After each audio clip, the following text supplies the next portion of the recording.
नमस्कार दोस्तों, मैं जावेद अंसारी और आप देख रहे हैं हमारा YouTube channel I love India. शहीदों की ज़मीं है जिसे हिंदुस्तान कहते हैं, ये बंजर होकर भी कभी बुज़दिल पैदा नहीं करती। जी हाँ, मैं बात कर रहा हूँ भगत सिंह, राजगुरु और सुखदेव की। आज 23 मार्च है। आज ही के दिन 1931 में अंग्रेजी और सामंतवादी सरकार ने इन्हें फांसी पर लटका दिया था। और अंग्रेजी सरकार ये समझती थी कि मैं इनको ख़त्म कर कर इनके वजूद को मिटा दूंगा, लेकिन ऐसा हो नहीं सकता, क्योंकि उनके विचारों ने जो क्रांति पैदा की वो क्रांति रहती दुनिया तक याद की जाएगी। क्योंकि भगत सिंह हमेशा ये कहते थे कि पिस्तौल और बम इंकलाब नहीं लाते, क्रांति की तलवार विचारों की शान पर तेज होती है। भगत सिंह और राजगुरु और सुखदेव का ये बलिदान भारत को एक नई ऊर्जा देके गया और उन्होंने हमेशा अपने भारत को सामंतवादी लोगों से बचाने के लिए प्रयास किया, क्योंकि वो ये जानते थे कि पूंजीवाद और सामंतवाद भारत के लिए सबसे ज़्यादा खतरा है। और यही वजह रही कि उन्होंने अपने दोस्तों को, जो उनके मित्र थे, उनसे भी यही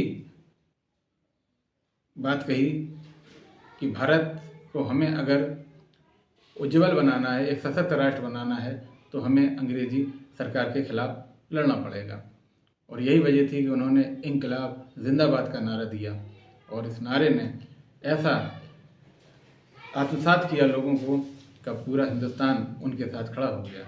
हालांकि गांधी जी से उनके कुछ मतभेद जरूर रहे, क्योंकि गांधी जी चाहते थे कि भगत सिंह अहिंसा का रास्ता अख्तियार करें और हिंसा छोड़ दें, लेकिन भगत सिंह का ये कहना था कि ये आताताई सरकार बम की ही भाषा समझती है, उसको सुनाने के लिए बम फोड़े ही जाते हैं।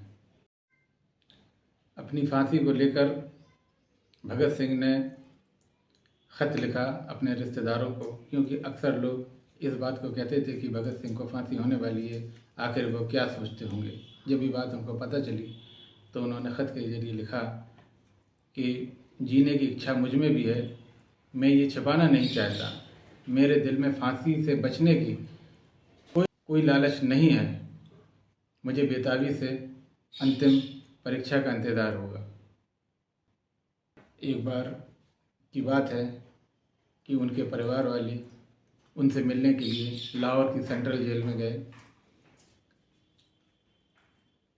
तो भगत सिंह ने अपनी माँ से कहा कि बेबे, तुम मेरी लाश लेने जेल मत आना, सुखविंदर को भेज देना, क्योंकि मैं नहीं चाहता कि जब आप मेरी लाश लेने आए तो रो पड़ें और दुनिया ये कहे कि भगत सिंह की माँ रो रही है। और ये कहकर वो ज़ोर ज़ोर से हंसने लगे। उनकी इस हंसी और ठाके में को देखकर वहाँ के जो जेलर थे या जो ब्रिटिश अधिकारी थे जेल के, वो भगत सिंह का चेहरा देखने लगे और कहा कि कैसा बंदा है ये, जो मृत्यु के नज़दीक खड़ा है फिर भी इतनी ज़ोर से हंस रहा है। फिर वो बोले कि ये एक ऐसा राष्ट्रभक्त है, इसकी मौत आने वाले भारत की को नई आधारशिला रखेगी। एक बार उन्होंने अपने क्रांतिकारी मित्र से कहा था कि मैं ये चाहता हूँ कि मेरा अगला जन्म भारत में ही हो। उनका ये बलिदान भारत को एक नई ऊर्जा दे गया और आज ये तीनों अमर सपूत हमारे बीच नहीं हैं, लेकिन इनके विचार, इनके द्वारा दिए गए बलिदान रहती दुनिया तक याद किए जाएंगे और इनके विचारों का प्रतिनिधित्व हमेशा हमेशा जनमानस में बना रहेगा। आखिरी में मैं यही शेर कहूँगा, शहीदों की चिताओं पर लगेंगे हर बरस मेले, वतन पे मरने वालों का यही बाकी निशान होगा।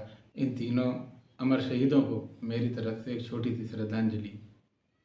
अगर आप लोगों का ये कार्यक्रम पसंद आया हो तो हमारे YouTube channel I love India को सब्सक्राइब करें, लाइक करें और कमेंट करके ज़रूर बताएं। आप लोगों का बहुत बहुत शुक्रिया। जय हिंद, जय भारत।